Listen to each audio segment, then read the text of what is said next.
Friends, welcome to my YouTube channel Saraswati commerce academy. तो friends, आज हम करने वाले हैं अपना अकाउंट का चैप्टर नंबर 10। ठीक है, हमारा जो चैप्टर नंबर 10 है वो है हमारा accounting for goods and services tax. ठीक है, accounting for goods and services tax को, गुड्स और सर्विसेज टैक्स जो होता है उसको हम जीएसटी भी बोल सकते हैं। ठीक है, हमने इसके पहले भी काफी सारे वीडियो सेशंस जो है वो ऑलरेडी हम डिस्कस कर चुके हैं।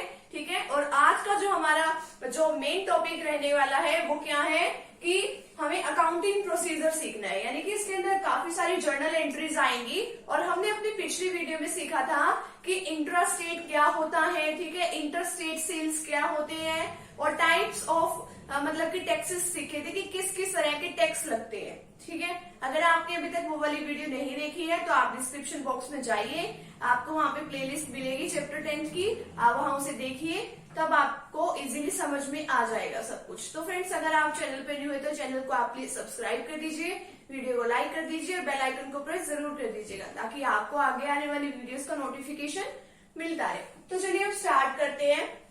अभी जो हमारी ये एंट्रीज हम करने वाले हैं वो रहेगी हमारी in case of intrastate supply of goods and services. What is intrastate supply? ठीक है, इंट्रास्टेट सप्लाई क्या होती है या इंट्रास्टेट सेल्स क्या होती है? जब भी हम कोई गुड्स वगैरह जो है अगर हम अपने ही स्टेट में सेल कर रहे हैं, मैंने आपको वहां पे एक एग्जांपल दिया था, अगर कोई राजस्थान का कोई डीलर है और वो राजस्थान में ही सेल कर रहा है, ठीक है, किसी दूसरे डीलर को, तो वो क्या हुई? इंट्रास्टेट। ठीक है, और अगर कोई राजस्थान का डीलर अगर कोई मध्य प्रदेश में जाके सेल कर रहा हो तो उसको हम कहेंगे इंटरस्टेट। ठीक है, तो अभी हम इंट्रा पढ़ने वाले हैं। तो इंट्रा में देखो आपको क्या क्या आपको एंट्रीज जो है करनी है। इंट्रा में एक खास बात होती है, अगर आपको सबसे पहले तो ये फाइंड आउट करना है कि आप within the state sell कर रहे हो। ठीक है, अगर आप within the state sell कर रहे हो कोई भी प्रोडक्ट वगैरह जो है, आपके ऊपर दो जो टैक्सेस हैं वो लगेंगे। कौन कौन से? CGST and SGST. ठीक है, यानी जितना भी परसेंट आपके क्वेश्चन में गिवन है उसका आप हाफ ऑफ कर दीजिए। अगर आपके क्वेश्चन में 12% गिवन है तो आप 6% सीजीएसटी लगा दो, 6% एसजीएसटी लगा दो। अगर आपके क्वेश्चन में 5% दिया हुआ है तो 2.5% आप सीजीएसटी लगा दो, 2.5% आप एसजीएसटी लगा दो, यानी हाफ कर दो उसका टैक्स का, जितना भी वो रेट आपको गिवन है। ठीक है, वैसे तो हम इसका एक नेक्स्ट वीडियो सेशन रखेंगे एक प्रैक्टिकल क्वेश्चन का कि इंट्रास्टेट सेल्स में किस तरीके से प्रैक्टिकल क्वेश्चन जो है वो सॉल्व किया जाता है। अब इसकी अकाउंटिंग प्रोसीजर क्या है? For purchase of goods. वैसे तो आपको सिंपल अगर एंट्री करने को बोला जाए, आपने जर्नल वाले चैप्टर में भी सीखा था, चैप्टर 9 में, तो हम क्या करते थे जब भी कोई गुड्स को परचेज करते थे तो हम क्या करते थे? Purchase account debit to bank. ठीक है, यानी कि अगर हम कैश देके खरीद लेते थे तो हम इतनी सी एंट्री करते थे, या फिर अगर मान लो हम उधार पे सामान खरीद लेते थे क्रेडिट पे, ठीक है, तो हम उस क्रेडिटर का नेम लिख देते थे। मान लो हमने परचेज किया है, राम से परचेज किया है हमने उधार पे, क्रेडिट पे, तो हम क्या लिख देते थे? Purchase account debit to Ram. ठीक है, क्योंकि अकाउंट का तो हम किसी भी पर्सन के साथ यूज नहीं करते ना, तो हम इतनी सी बात लिख देते थे। या फिर अगर हम कैश में खरीदते थे तो purchase account debit to cash account. ठीक है, तो इतनी सी एंट्री करते थे। बट हमने अभी जीएसटी के इसमें कंसेप्ट में क्या सीखा है, हमारे ऊपर क्या लगेगा? जीएसटी लगेगा। अब देखो इंट्रास्टेट की बात हो रही है तो मैंने आपको अभी भी बताया कि दो टाइप के आपके ऊपर टैक्सेस लगेंगे, सीजीएसटी एंड एसजीएसटी। जब भी आप परचेज करते हो तो आपके ऊपर क्या लगता है? वहां बताया था मैंने आपको पिछले वीडियो सेशन में, input CGST and input SGST. तो जब भी आप परचेज करते हो तो आपको ये दोनों टैक्सेस भी डेबिट करने पड़ेंगे परचेज के साथ साथ। ठीक है, क्योंकि आपके लिए क्या है? खर्चा है, डेबिट कर देते हो आप सारे के सारे जितने भी आपके एक्सपेंसेस होते हैं। तो आपको परचेजेस के साथ साथ अगर आप परचेज कर रहे हो तो आपको डेबिट करना है। ठीक है, क्योंकि आप परचेज को डेबिट कर रहे हो। नेक्स्ट आपने क्या करना है? सेल कर रहे हो आप गुड्स की, तो आप सिंपल पहले तो एंट्री क्या करते थे कि आपकी बिजनेस में सेल करने से पैसे आए तो कैश अकाउंट डेबिट, ठीक है, टू सेल्स, इतना सा करते थे आप। ठीक है, अब देखो, बट अब आपको क्या करना है? अब आपके पास या तो कैश आएगी, ठीक है, या आपके डेटर्स बन जाएंगे, यानी कि किसी के मतलब डेटर्स कौन होते हैं? जिनसे आपने पैसे लेने हैं, ठीक है। और क्रेडिट में तो आपको पता ही है टू सेल्स आता है। और मैंने आपको पिछले वीडियो के कंसेप्ट में बताया था कि जो भी आप परचेज करते टाइम जितना भी जीएसटी आप पे करोगे, सीजीएसटी हो या एसजीएसटी हो, वो आपको सेल करते टाइम वो वाला मिल जाएगा, ठीक है। तो आप उस सीजीएसटी को क्या बोलोगे, आउटपुट सीजीएसटी। तो आप यहाँ पे क्या लिखोगे, सेल्स के साथ आप इसको क्रेडिट करोगे to output CGST account to output SGST account. आपने क्या कर दी, गुड्स को सेल कर दिया, ठीक है। परचेज के टाइम पे आप इसको दोनों टैक्सेस को जो भी है आपके ये सीजीएसटी और एसजीएसटी, आपने इसको डेबिट करना है। और सेल के टाइम जब आप सेल को क्रेडिट कर रहे हो तब आपको ये क्रेडिट करने हैं। तो सबसे पहले तो मतलब आपको जर्नल एंट्रीज आनी चाहिए ये क्वेश्चन करते हुए। नेक्स्ट है आप परचेज रिटर्न कर रहे हो।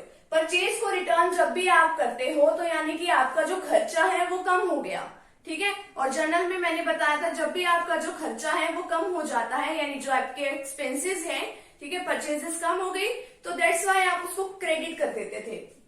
यानी जो परचेज वाली एंट्री थी आप उसको रिवर्स कर देते थे। देखो आप यहाँ पे परचेज अकाउंट को डेबिट करते थे, तो सेल मतलब परचेज रिटर्न में आप उसको क्या करोगे, क्रेडिट करोगे टू परचेज रिटर्न अकाउंट, ठीक है। अब ये दोनों तो इनपुट सीजीएसटी और इनपुट एसजीएसटी, ये दोनों तो इसके साथ साथ चलेंगे। अगर ये क्रेडिट हुआ है तो ये भी क्रेडिट होंगे, दोनों के दोनों, ठीक है। Input CGST to output SGST account, ठीक है, क्योंकि ये परचेज के टाइम पे क्या हुए थे, डेबिट हुए थे। अब यहाँ पे आप डेबिट में किसको डालोगे, क्रेडिटर्स को। क्रेडिटर्स कौन होते हैं, जिन आपने मतलब कि कुछ उधार पे यानी कि क्रेडिट पे सामान ले रखा है, आपको उनके पैसे देने हैं, ठीक है, वो होते हैं आपके क्रेडिटर्स। इसी तरीके से आपने सेल्स रिटर्न कर दी, ठीक है। सेल्स रिटर्न आपको किसी कस्टमर ने कर दी आगे। अब आपके लिए तो भाई अच्छी बात नहीं है ना, किसी कस्टमर ने अगर आपको वापस कर दिया, सेल्स आपकी कम हो गई, तो आपने इसलिए क्या करना है, सेल्स रिटर्न अकाउंट डेबिट करना है, ठीक है। और ये वो दोनों अकाउंट जो है, देखो सेल के टाइम पे तो आउटपुट सीजीएसटी आउटपुट एसजीएसटी होता है, और परचेज के टाइम पे जब भी आप परचेज करोगे तो input CGST and input SGST account होगा, ठीक है। सेल्स के टाइम पे आपने क्या करना था, वैसे ही जो जैसे आपने सेल्स की एंट्री की थी उसी की रिवर्स एंट्री आपने यहाँ पे करनी है, सेल्स रिटर्न अकाउंट डेबिट, ठीक है, output CGST account output SGST account to debtors. वहां पे आपने क्या किया था, बैंक या डेटर्स अकाउंट को आपने क्या किया था, डेबिट, और जो सेल्स को आपने किया था क्रेडिट, ठीक है। नेक्स्ट है आपके पास for purchase of fixed assets. अब ये बिल्कुल सेम आपकी परचेज वाली एंट्री के बिल्कुल सेम ही है, बट इसमें फर्क किस बात का है, फिक्स्ड अकाउंट का।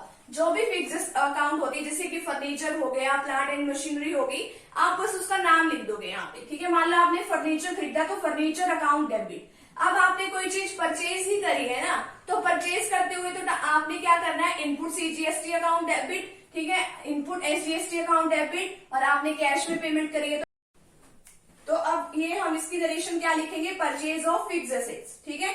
अब आपने मान लो कोई ना कोई एक्सपेंसेस करने हैं, ठीक है।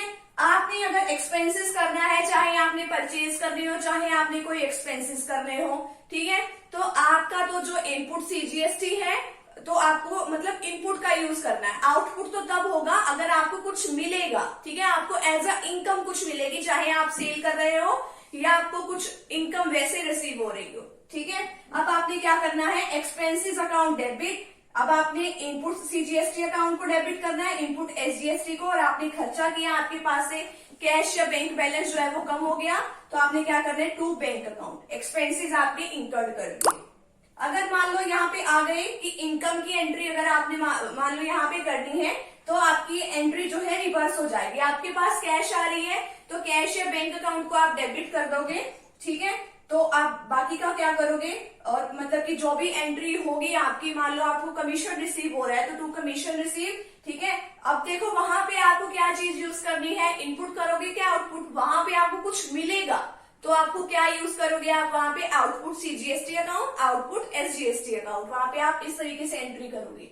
नेक्स्ट है आपके पास for goods withdrawn by the proprietor. जो भी आपके उसमें गुड्स रखी है वो विड्रॉ कर ली, किसने विड्रॉ कर ली, प्रोप्राइटर ने। प्रोप्राइटर कौन होता है, जो कि बिजनेस का ओनर है, उसने गुड्स निकाल ली अपने पर्सनल यूज के लिए। अगर वो अपने पर्सनल यूज के लिए कुछ निकालता है तो उसको हम करते हैं ड्रॉइंग, उसको कहते हैं हम ड्रॉइंग। ड्रॉइंग अकाउंट को हमेशा हम डेबिट करते हैं, ड्रॉइंग अकाउंट डेबिट। क्या चीज निकाली, अगर वो कैश निकालता तो हम क्या लिख देते थे, ड्रॉइंग टू कैश, ठीक है। बट अब इसने पर्सनल यूज के लिए क्या निकाली है, गुड्स निकाली है, तो हम क्या लिखेंगे, टू परचेजेस अकाउंट, ठीक है। अब टू परचेजेस अकाउंट तो हमने लिखना है। अब यहाँ पे क्या करेंगे, to input CGST account, to output SGST account. Purchases के साथ हमेशा इनपुट, और यहां पर भी आपका इनपुट ही आएगा, मतलब कि परचेजेस के साथ हमेशा क्या आता है आपका, input CGST account, input SGST account, ठीक है।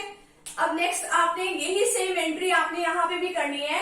अगर मान लो आपने कोई भी चीज जो है एज अ फ्री सैंपल किसी को गिफ्ट में दे दी, ठीक है, फ्री सैंपल डिस्ट्रीब्यूट कर दिए। मान लो आपका कोई नया नया प्रोडक्ट जो है वो मार्केट के अंदर आ रहा है, आपने एडवर्टीजमेंट के लिए कुछ ना कुछ फ्री सैंपल्स दे दिए, तो एडवर्टीजमेंट जो expenses account debit to purchases, ठीक है। और टू परचेजेस के साथ आपको पता है इनपुट सीजीएसटी और इनपुट एसजीएसटी अकाउंट को भी साथ में आप क्रेडिट कर दोगे। अगर आपकी मान लो गुड्स लॉस हो गई, स्टोलन हो गई, या वो मतलब कि फायर लग गई उसके ऊपर, ठीक है, मतलब वो डिस्ट्रॉय हो गई, तो इसी तरीके से loss by theft, loss by stolen, ठीक है, टू परचेजेस, मतलब कि परचेजेस के साथ और क्या क्या आ जाएगा, to input CGST, to input SGST account, ठीक है। अब यहाँ पे तो क्या था, goods taken for personal use. अब देखो आपने सारी एंट्रीज कर ली। अब इसके बाद क्या है, आपने ये सेट ऑफ करना है, for setting of input CGST.